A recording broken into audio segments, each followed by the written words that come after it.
we have entered a new status quo. It's not so easy to notice, due in part to its pervasive nature, but characters, especially Disney princesses, no longer stay on the screen. They are available as live-in identities. You can rewatch their stories, sleep in princess sheets, wear their dresses, eat from princess plates, and essentially be them for 24 hours. This availability blurs the line between play and reality. Do girls enthusiastically take up and replay stereotypical gendered narratives, or do they revise stories and characters to produce counter-narratives of their own? What happens when a girl's desire to stay faithful to her favorite storylines butts heads with her desire to be more than the predetermined identity and gender role associated with her toy? The Disney princess toys that girls interact with come with anticipated identities.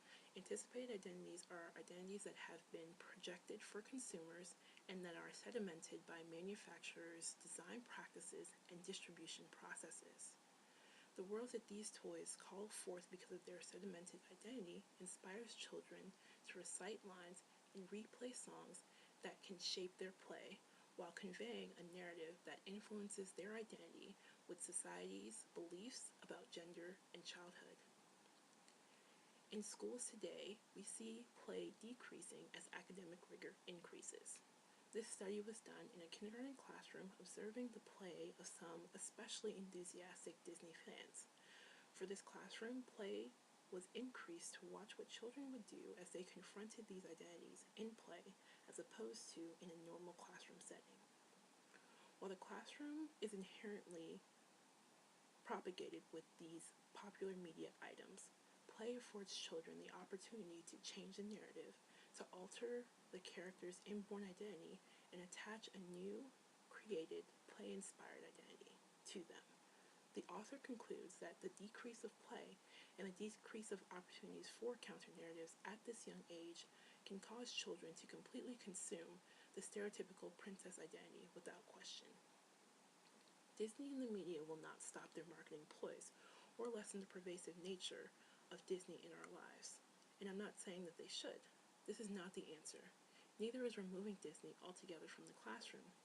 Banning these toys from the classroom take us out of the conversation and cede any influence we have to the corporations while we miss opportunities for critique and engaged learning. We have allowed ourselves to be burdened with an increasingly earnest and accountable top-down curriculum set in stone, while we let Murdoch and Disney, like Pied Pipers, steal the hearts of children and monopolize pleasure. We have banished play from school and are selling the children to toy multinationals who are leading a merry trail of buy, buy, buy. There must be an alternative.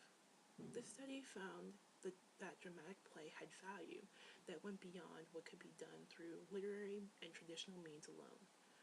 Play should be reprioritized in school curriculum as a way to incorporate popular media into an environment where it can be challenged and transformed. By doing this, we offer children choice. They can pick and choose what parts of the Disney princess identity resonates with them, if any, rather than consuming the entire identity and being conformed to it completely.